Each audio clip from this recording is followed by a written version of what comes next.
Hello everyone, आप सभी का स्वागत है। तो हम क्लास 10th का जो सेकंड चैप्टर है अम्ल और क्षार और लवण के बारे में देख रहे थे। तो इसका हम जो नेक्स्ट पार्ट है वो देखते हैं। इससे पहले हमने अम्ल के बारे में देखा, तो अम्ल के बारे में देखा हमने, क्षार के बारे में देखा और लवण के बारे में भी हमने देखा। देन उसके बाद में हमने उसके रासायनिक परिवर्तन के बारे में देखा था। तो रासायनिक परिवर्तन में हमने धातु के साथ अभिक्रिया करवाई थी। तो सबसे पहले हमने अम्ल के बारे में आपको बताया कि अम्ल कैसे होते हैं, इकट्ठे होते हैं और जो ये नीला लिटमस पत्र होता है उसको कैसे कर देता है, लाल कर देता है। देन इसके बाद में हमने इसमें ही प्रबल अम्ल और दुर्बल अम्ल के बारे में देखा था। प्रबल अम्ल क्या होते हैं? तो प्रबल अम्ल वे होते हैं जो जलीय विलयन में आसानी से H+ आयन दे देते हैं, जबकि जो दुर्बल होते हैं वे आसानी से न देकर आंशिक रूप से वे कम देते हैं।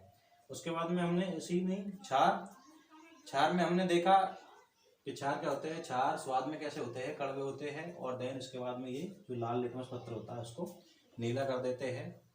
उसके बाद में हमने देखा इसमें भी इसके जो प्रकार होते हैं जो कि प्रबल क्षारक और दुर्बल क्षारक। तो प्रबल क्षारक में भी हमने देखा था कि ये प्रबल क्षारक होते हैं वो जलीय विलयन में आसानी से ये आयनों में टूट जाते हैं, जबकि जो दुर्बल क्षारक होते हैं वो आयनों में आंशिक रूप से टूटते हैं, न कि पूर्ण रूप से टूटते हैं। तो उसके बाद में हमने क्षारक देखे थे। क्षारक क्या होते हैं? जो जलीय विलयन में घुलनशील क्षार को ही हम क्षारक, मतलब जलीय विलयन में घुलनशील क्षारक को ही हम क्षार कहते हैं। देन इसके बाद में हमने सूचक देखा था। इंडिकेटर क्या होते हैं? तो इंडिकेटर जो होते हैं वो एक तरह से हमने अम्ल और क्षारक की जो गंध और जो रंग होते हैं उनका हमें आभास करवाते हैं। तो हमने उनके बारे में भी देखा। उसी बाद में हम आगे देखते हैं रासायनिक, इनकी जो रासायनिक परिवर्तन थे उनमें हम देखा था। तो उसके बाद में हम इसमें कल धातु के साथ में हमने अभिक्रिया करवाई थी अम्ल की। आज देखते हैं धातु कार्बोनेट तथा बाइकार्बोनेट की अभिक्रिया करवाते हैं। जब धातु कार्बोनेट के हम जब अम्ल के साथ में अभिक्रिया करवाते हैं तो हमें क्या प्राप्त होता है? तो हमें जब अम्ल के साथ में अभिक्रिया करवाते हैं तो हमें क्या प्राप्त होता है? जब अम्ल के साथ में धातु की अभिक्रिया करवाते हैं तो हमें लवण प्लस में कार्बन डाइऑक्साइड प्लस में जल प्राप्त होता है। जबकि हमने कल धातु से अभिक्रिया करवाई तो हमें क्या प्राप्त हो रहा था? वहां पर हाइड्रोजन गैस प्लस में क्या मिल रहा था? हमको लवण मिल रहा था।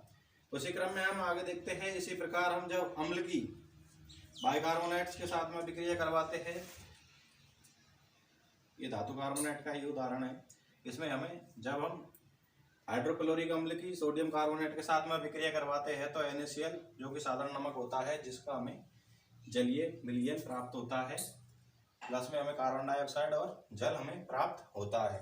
इसी प्रकार हम जब अम्ल की बाइकार्बोनेट के साथ अभिक्रिया करवाते हैं तो लवण प्लस में कार्बन डाइऑक्साइड प्लस में जल हमें प्राप्त होता है। जैसे हाइड्रोक्लोरिक अम्ल की जब हम सोडियम बाइकार्बोनेट जो कि ठोस होता है उसके साथ में अभिक्रिया करवाते हैं तो हमें सोडियम क्लोराइड का जो जलीय विलयन प्राप्त होता है, प्लस में हमें कार्बन डाइऑक्साइड गैस प्राप्त होती है और जल प्राप्त होता है। इसी क्रम में हम देखते हैं जब क्षार के साथ में अभिक्रिया करवाते हैं तो क्षार के साथ में जब अभिक्रिया करवाते हैं तो क्षार के साथ में क्या होता है? इसका कोई भी इनके साथ रिएक्शन नहीं होती है।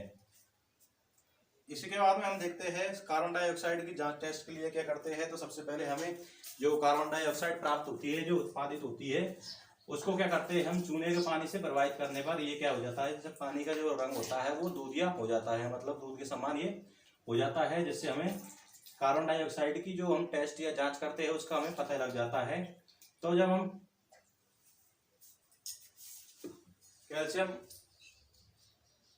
कैल्शियम हाइड्रोक्साइड के जलीय विलयन की जब हम कार्बन डाइऑक्साइड से हम प्रवाहित दिया उसको गुजारेंगे तो कार्बन डाइऑक्साइड को जब हम गुजारेंगे तो हमें कैल्शियम बाइकार्बोनेट प्राप्त होगा, जो कि कैसा होगा? जल में घुलनशील होगा।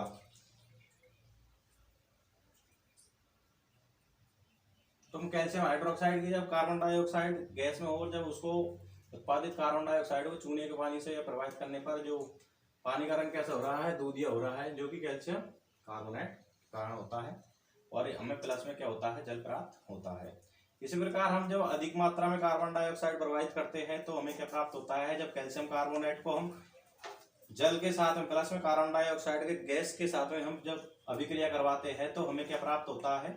कैल्शियम बाइकार्बोनेट हमें जिसके जो जलीय विलयन होता है वो हमें प्राप्त होता है। जो ये कैल्शियम बाइकार्बोनेट होता है ये जल में घुलनशील होता है। इसके बाद में हमने अम्ल और क्षारक की परस्पर क्रिया के बारे में देखते हैं। जब अम्ल और क्षारक की हम परस्पर क्रिया करवाते हैं तो ये एक प्रकार की कैसी होती है, ये उदासीनीकरण अभिक्रिया होती है। तो अम्ल की जब हम क्षारक के साथ में अभिक्रिया करवाते हैं तो लवण प्लस में जल प्राप्त होता है। तो इसमें HCl प्लस में NaOH जो कि कैसे होता है, क्षार होता है। जब इसकी अभिक्रिया करवाते हैं तो साधारण नमक जैसे NaCl प्लस में क्या होता है, जल प्राप्त होता है। इसके बाद में हम इसी के इस पे देखते हैं तो इसमें उदासीनीकरण अभिक्रिया। उदासीनीकरण अभिक्रिया में क्या होता है, ये एक प्रकार की उदासीनीकरणीय अभिक्रिया है, लेकिन हम इसके बारे में और देखते हैं डीपली। तो उदासीनीकरण जो अभिक्रिया होती है वो किस प्रकार होती है, जो अम्ल या क्षारक का हम प्रेक्षित जो प्रभाव होता है इनका जो क्या होता है, क्षारक द्वारा अम्ल का प्रभाव समाप्त हो जाता है तथा जो अम्ल का होता है वो क्षारक द्वारा जो प्रभाव होता है वो समाप्त हो जाता है। तो अम्ल का तो क्षारक के द्वारा, क्षारक का अम्ल के द्वारा ये जो प्रभाव होता है ये समाप्त हो जाता है। और जो हमें परिणाम स्वरूप जो प्राप्त होता है, और जो परिणाम स्वरूप हमें जो प्राप्त होता है वो परिणाम स्वरूप हमें लवण प्लस में जल प्राप्त होता है, उसे हम उदासीनीकरण अभिक्रिया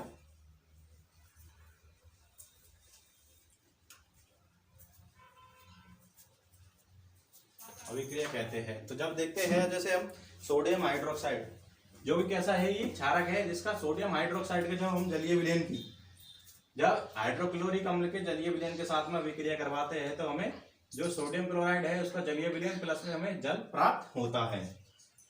तो जब हम क्षारक के अम्ल के साथ में अभिक्रिया करवाते हैं तो लवण प्लस जल प्राप्त हो रहा है। ये एक प्रकार की क्या है, उदासीनीकरण अभिक्रिया का उदाहरण है। तो इसमें क्या होता है, जो अम्ल होता है वो क्षारक की जो प्रवृत्ति होती है उसको नष्ट करता है, और जो क्षार होता है वो अम्ल की जो प्रभाव होता है उसको एक दूसरे को आपस में क्या कर देते हैं, नष्ट कर देते हैं, जिससे दोनों का जो प्रभाव होता है वो न्यूट्रल हो जाता है, जिससे यह उदासीन हो जाता है। उसे ही हम उदासीनीकरण अभिक्रिया कहते हैं। इसके बाद में देखते हैं इनके प्रकार।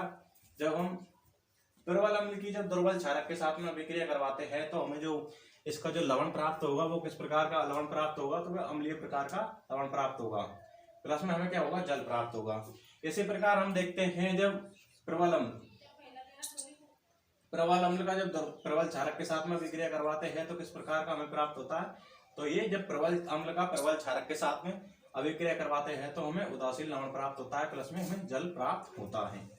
जब दुर्बल अम्ल और प्रबल क्षारक के जब हम अभिक्रिया करवाते हैं तो इसमें हमें क्षारीय लवण प्राप्त होता है, प्लस में क्या होता है, जल प्राप्त होता है। इसी प्रकार हम चौथा देखते हैं।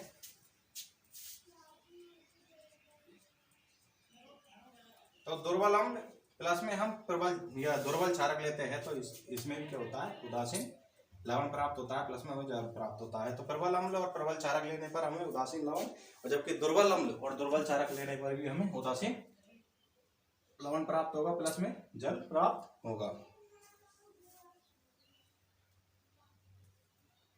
इसी प्रकार हम देखते हैं आगे नेक्स्ट टॉपिक। अम्लों के साथ धात्विक ऑक्साइडों की जब अभिक्रिया करवाते हैं तो हमें क्या प्राप्त होता है, तो जब हम अम्लों की धात्विक ऑक्साइड के साथ अभिक्रिया करवाते हैं तो हमें क्या प्राप्त होता है, धात्विक ऑक्साइड के अम्ल के साथ जब हम अभिक्रिया करवाते हैं तो हमें लवण प्लस में क्या होता है, जल प्राप्त होता है। तो इसमें हम देखते हैं तो कैल्शियम ऑक्साइड क्या होता है, ये धात्विक ऑक्साइड है जिसकी हम हाइड्रोक्लोरिक अम्ल के साथ में जब अभिक्रिया करवाते हैं तो हमें कैल्शियम क्लोराइड जो कि क्या होता है, लवण होता है, प्लस में जल हमें प्राप्त होता है। तो हम कह सकते हैं कि जब धात्विक ऑक्साइड की जब हम अम्ल के साथ में अभिक्रिया करवाते हैं तो लवण प्लस में हमें जल प्राप्त होता है। जो कैल्शियम ऑक्साइड होती है, जो इसकी प्रवृत्ति होती है ये भी कैसी होती है, क्षारीय प्रवृत्ति होती है।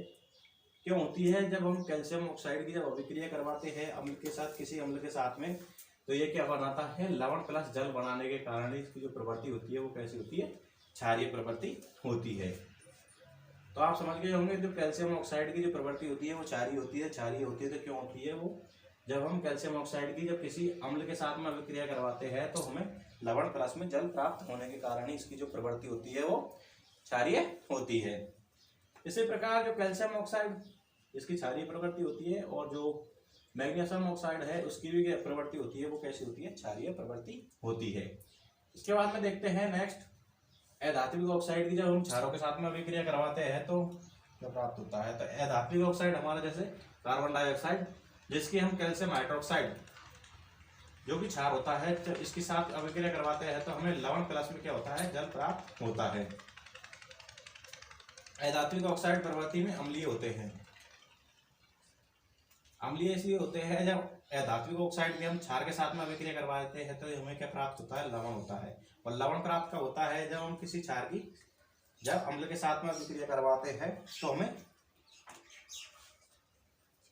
लवण प्लस में जल प्राप्त होते हैं। इसलिए हम कह सकते हैं जो कार्बन डाइऑक्साइड की जो प्रवृत्ति होती है वो कैसी होती है, अम्लीय प्रवृत्ति होती है। तथा ये क्या करते हैं, जब विद्युत धारा ये प्रभावित करते हैं। तो अधात्विक ऑक्साइड क्या होते हैं, प्रवृत्ति में अम्लीय होते हैं। तो हम कह सकते हैं कि कार्बन डाइऑक्साइड होती है, इसकी जो प्रवृत्ति होती है वो कैसी होती है, अम्लीय होती है और ये विद्युत धारा प्रभावित करने में सक्षम होती है। देन इसके बाद में देखते हैं आगे हम जब अम्ल की अभिक्रिया करवाते हैं तो अम्ल की अभिक्रिया देखते हैं। हम अम्ल की अभिक्रिया करवाते हैं तो अम्ल की अभिक्रिया जब हम धातु कार्बोनेट के साथ में करवाएंगे तो क्या प्राप्त होगा, जब हम अम्ल की अभिक्रिया धातु कार्बोनेट के साथ में अभिक्रिया करवाएंगे तो हमें लवण प्लस में कार्बन डाइऑक्साइड प्लस में जल प्राप्त होगा। इसी प्रकार हम किसी अम्ल की जब धातु के साथ में अभिक्रिया करवाते हैं तो लवण प्लस में हाइड्रोजन गैस प्राप्त होती है। तो जैसे हम जिंक जो क्या होती है, धातु होती है, प्लस में हम जैसे अम्ल की अभिक्रिया करवाते हैं तो इसमें क्या होगा, इसमें हमें लवण तो ZnCl प्लस में H2 गैस हमें प्राप्त होगी। इस प्रकार से हम ये अभिक्रिया करवा सकते हैं। इसके बाद में हम देखते हैं धातु कार्बोनेट के साथ में। तो अम्ल की अभिक्रिया हम धातु कार्बोनेट अभी देखा था हमने, जैसे ये धातु कार्बोनेट, तो जैसे हम HCl प्लस में Na2CO3 जब अभिक्रिया करवाएंगे तो हमें जो प्राप्त होगा वो क्या होगा, NaCl प्लस में क्या होगा, CO2 प्लस में हमें जल प्राप्त होगा। तो ये अभिक्रिया आपने समझ ली है। इसके बाद में ये भी देख लिया है। तो हम धातु हाइड्रोजन के साथ हाइड्रोजन कार्बोनेट के साथ में जब अभिक्रिया करवाते हैं तो हमें क्या प्राप्त होगा, इसमें भी क्या प्राप्त होगा, हमें लवण प्लस में कार्बन डाइऑक्साइड प्लस में हमें जल प्राप्त होगा। इसी प्रकार हम आगे देखते हैं जब अम्ल की अभिक्रिया धातु ऑक्साइड के साथ में करवाते हैं तो हमें क्या प्राप्त होगा, लवण प्लस में जल प्राप्त होगा। तो धातु ऑक्साइड जैसे कैल्शियम ऑक्साइड के प्लस में हमें जब HCl के साथ में अभिक्रिया करवाते हैं तो हमें क्या प्राप्त होगा, CaCl2 प्लस में क्या होगा, हमें जल प्राप्त होगा। तो इस प्रकार से ये अभिक्रिया होती है। तो हम कह सकते हैं। इसके बाद में हम जैसे ही अम्ल की क्षार के साथ में अभिक्रिया करवाते हैं तो ये उदाहरण के माध्यम से समझते हैं। जैसे अम्ल तो HCl प्लस में जब अम्ल के साथ में क्षार के साथ में अभिक्रिया करवाते हैं तो ये क्षार हो गया एक तरह से। जब हम इसकी अभिक्रिया करवाते हैं तो हमें NaCl जो कि क्या होता है, लवण होता है, प्लस में क्या होगा, जल हमें प्राप्त होगा। इसके बाद में हम आगे देखते हैं क्षार के साथ में। अभी हमने अम्ल के साथ में देखा, अब क्षार के साथ में देखते हैं। तो क्षार के साथ में जब हम धातु की अभिक्रिया करवाते हैं तो क्षार देखते हैं। जैसे सोडियम हाइड्रोक्साइड की जब हम धातु के साथ में तो जिंक ले लेते हैं तो यहाँ पर जो इसका जो प्राप्त होगा वो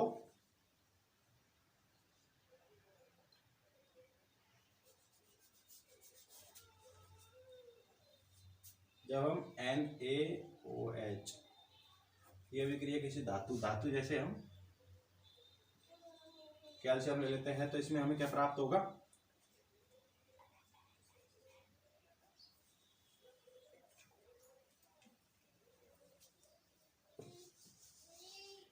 तो इसमें हमें लवण प्लस में क्या होगा, जल प्राप्त होगा। इसी प्रकार हम जब धातु कार्बोनेट के साथ में अभिक्रिया करवाते हैं तो धातु कार्बोनेट के साथ में हम जब अभिक्रिया करवाते हैं क्षार की तो इसमें क्या होता है, इसकी कोई भी अभिक्रिया नहीं होती है। इसी प्रकार हम जब धातु हाइड्रोजन के साथ में अभिक्रिया करवाते हैं धातु हाइड्रोजन कार्बोनेट के साथ में तो ये भी क्या होता है, इसमें कोई रिएक्शन नहीं होती है। जब हम क्षार की अभिक्रिया धातु ऑक्साइड के साथ में अभिक्रिया करवाते हैं तो इसमें क्या प्राप्त होता है, हमें लवण प्लस में जल प्राप्त होता है। इसी प्रकार हम क्षार की जब अभिक्रिया करवाएंगे धातु ऑक्साइड के साथ में तो हमें क्या प्राप्त होगा, लवण प्लस में जल प्राप्त होगा। इसी प्रकार हम देख सकते हैं कि इसके बाद में जो नेक्स्ट टॉपिक है हमारा जो अम्ल तथा जो क्षारकों में जो सिमिलरिटी है, समानता है, उसको देखते हैं। तो इसमें किस प्रकार से अम्ल और क्षारक में समानता होती है, तो इसमें देखते हैं अम्ल तथा क्षारक में जो समानता होती है वो, तो सभी अम्ल क्या होते हैं, H+ आयन देते हैं, जबकि जो सभी क्षारक होते हैं वो क्या होते हैं, वो H- आयन देते हैं। तो हमने इसमें जो सिमिलरिटी है वो देख ली है, समानता क्या होती है। तो सभी अम्ल क्या होते हैं, H+ आयन देते हैं, जबकि सभी क्षारक होते हैं वो OH- आयन देते हैं। जब हम अम्ल तथा क्षारक को जल में मिलाया जाता है तथा जब हम अम्ल तथा क्षारक को जब जल में मिलाते हैं तो ये क्या हो जाता है, तनुकृत हो जाता है। तनुकृत हो गए, जल में क्या करते हैं, जल में मिलाने पर आयन की जो सांद्रता होती है, जो आयनों की जो सांद्रता होती है वो जल में रहकर क्या हो जाता है, H3O+ होता है, हाइड्रोनियम आयन बन जाता है तथा या OH- में ये प्रति इकाई आयतन में क्या हो जाती है, इसमें कमी हो जाती है। तो एक बार फिर से मैं रिवाइज कर देता हूं। जब हम धातु कार्बोनेट या बाइकार्बोनेट के साथ में जब अभिक्रिया करवाते हैं जब अम्लों की, तो क्या होता है, तो अम्ल तथा धातु कार्बोनेट की जब हम अभिक्रिया करवाते हैं तो हमें लवण प्लस में कार्बन डाइऑक्साइड प्लस में जल प्राप्त होता है, तथा जब क्षार के साथ में हम इनकी अभिक्रिया करवाते हैं तो क्षार के साथ में कोई अभिक्रिया नहीं होती है। इसी प्रकार जब अम्ल की बाइकार्बोनेट के साथ में अभिक्रिया करवाते हैं तो हमें लवण प्लस में कार्बन डाइऑक्साइड प्लस में हमें जल प्राप्त होता है। इसी प्रकार हम इसके बाद में जो कार्बन डाइऑक्साइड की जांच के बारे में हमने देखा, तो उसमें क्या होता है, जो हमारी जो प्रोड्यूस कार्बन डाइऑक्साइड होती है उसको हम जब चूने के पानी से प्रभावित करते हैं तो इसमें क्या होता है, जो पानी होता है वो उसका जो कलर होता है वो दूधिया हो जाता है, जिससे हमें कार्बन डाइऑक्साइड की जांच का पता चल जाता है।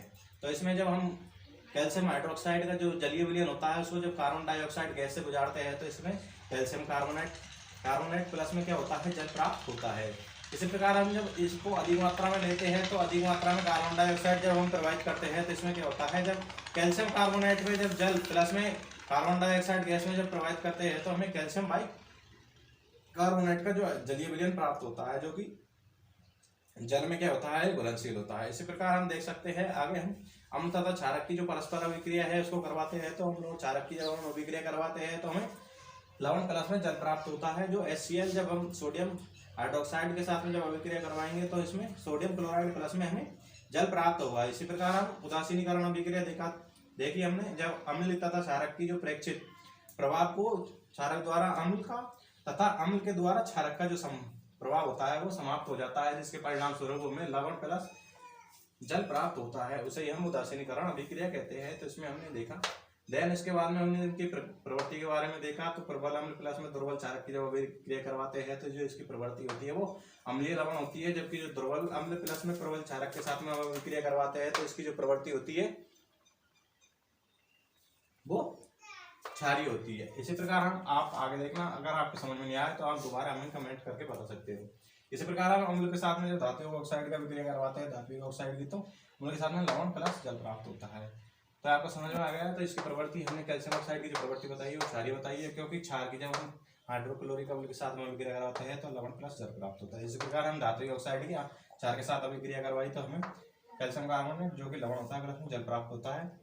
इसी प्रकार हम धातु ऑक्साइड की प्रवृत्ति में अम्लीय होते हैं। क्यों होते हैं? क्योंकि जब हम कैल्शियम हाइड्रोक्साइड की जब कार्बन डाइऑक्साइड से अभिक्रिया करवाते हैं तो हमें लवण प्लस जल प्राप्त होने के कारण जो इसकी प्रवृत्ति होती है वो अम्लीय होती है। और ये आपको मैंने बता दिया है।